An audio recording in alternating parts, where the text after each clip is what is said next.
হয় NCERT-ত আহোমৰ ইতিহাসক লৈ যি পাঠ্যক্ৰম অন্তৰ্ভুক্ত কৰিছে সেই পদক্ষেপক আমি আদৰণি জনাইছোঁ। কিন্তু সমান্তৰালভাৱে এটা কথা দুৰ্ভাগ্যজনক বিষয় যে আহোমৰ যি ইতিহাস আচলতে বিকৃতকৰণ কৰি বিসংগতিপূৰ্ণভাৱে যি পাঠ্যক্ৰমত অন্তৰ্ভুক্ত কৰিছে সেইটো আচলতে আমাৰ দৃষ্টিগোচৰ হৈছে আৰু এই কথাটো আমি গৰিহণা দিছোঁ। এইবাবেই গৰিহণা দিছোঁ যে অসমৰ যিসকল বিশিষ্ট বুৰঞ্জীবিদ আছিলে সেই বুৰঞ্জীবিদসকলৰ লগত আলোচনা মৰ্মে আচলতে পাঠ্যক্ৰমত অন্তৰ্ভুক্ত কৰিব লাগিছিলে।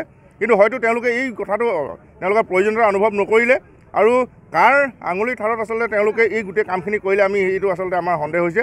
গতিকে এয়া হয়তো ষড়যন্ত্ৰমূলকো হ'ব পাৰে বা অনিচ্ছাকৃতভাৱেও ভুল হ'ব পাৰে। গতিকে যি কাৰণতেই নহওক লাগিলে এই যি বিসংগতিপূৰ্ণ পাঠ্যক্ৰম এই পাঠ্যক্ৰম শুদ্ধ কৰি আচলতে নৱপ্ৰজন্মৰ আগত সঠিক যিখিনি কথা বতৰা সঠিক যিখিনি ইতিহাস সেই ইতিহাসখিনি আচলতে অন্তৰ্ভুক্ত কৰি আচলতে আমি নৱপ্ৰজন্মক আগুৱাই লৈ যাবলৈ আহ্বান জনাইছোঁ। আৰু এই গোটেই বিষয়টো আমি বাৰম্বাৰ আচলতে এনেকুৱা ধৰণৰ বিসংগতিপূৰ্ণ কথা বতৰাবিলাক আমি দেখি আহিছোঁ আৰু বাৰম্বাৰ আমি সদৌ টাইমছ ছাত্ৰ সন্থাই আহ্বান জনাই আহিছোঁ যে আচলতে যদিহে বুৰঞ্জী অন্তৰ্ভুক্ত ক'ৰবাত কৰিবলগীয়া হয় তেন্তে সম্পূৰ্ণ শুদ্ধৰূপে আচলতে উপস্থাপন কৰক। এই বিসংগতিপূৰ্ণ বিষয়বিলাক লৈ পিনি বাৰে বাৰে আচলতে বিতৰ্কৰ সৃষ্টি নকৰিবলৈ আমি আহ্বান জনাইছোঁ। স্বাভাৱিকতে যেতিয়া NCERT-ত বিষয়টো গৈছিলে অসম বুৰঞ্জীৰ মধ্যযুগৰ কথাখিনি গৈছিলে আমি আনন্দিত হৈছিলোঁ, আমি সকলোকে ধন্যবাদ জনাইছিলোঁ।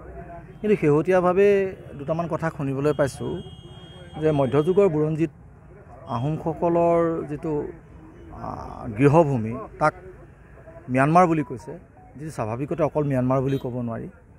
বৰ্তমান চীনৰ ইউনান প্ৰদেশৰ দক্ষিণ চীনৰ অঞ্চলৰ এই গোটেই অঞ্চল টুকুৰাত আচলতে টাইসকলৰ গৃহভূমি আছিল। আমি অলপতে ডক্টৰ পুষ্পধৰ গগৈ ছাৰক শিৱসাগৰ ছোৱালী মহাবিদ্যালয়লৈ আমন্ত্ৰণ জনাওঁতে উত্তৰ পূৰ্বাঞ্চলৰ টাইসকলৰ এটি পৰ্যালোচনা বুলি বিষয়টোত আলোচনা কৰোঁতে এই কথাটো তেখেতে দেখুৱাইছে।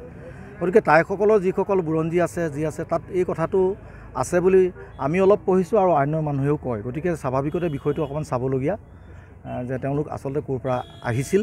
ম্যানমাৰ আৰু দক্ষিণ চীন ইউনান এই গোটেই কথাটো শুদ্ধভাৱে প্ৰতিষ্ঠিত হ'ব লাগে।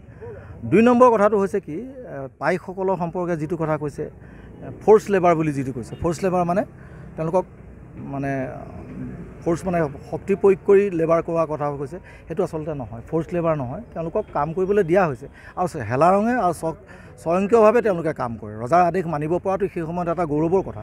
গতিকে স্বাভাৱিকতে এইটো এটা ফ'ৰ্চ লেবাৰ শব্দটো যাতে ওলাই যায় আঁতৰি যায় তাৰ বদলি তেওঁলোকৰ যিটো উপযুক্ত শব্দ হয় সেই কথাখিনি যাতে ব্যৱহৃত হয় এইখিনি কয়।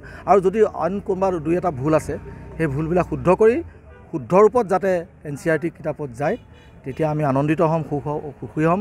কাৰণ ভুল তথ্য এটা যদি যায় সেইটোৱে আগলৈ আকৌ বুৰঞ্জী এটা বিকৃত বা বুৰঞ্জী অপব্যাখ্যাৰ নিচিনা হ'ব, সেইটো যাতে নহয় সেইবাবে মই সকলোৰ প্ৰতি আন্তৰিক আবেদন জ্ঞাপন কৰিলোঁ। ধন্যবাদ।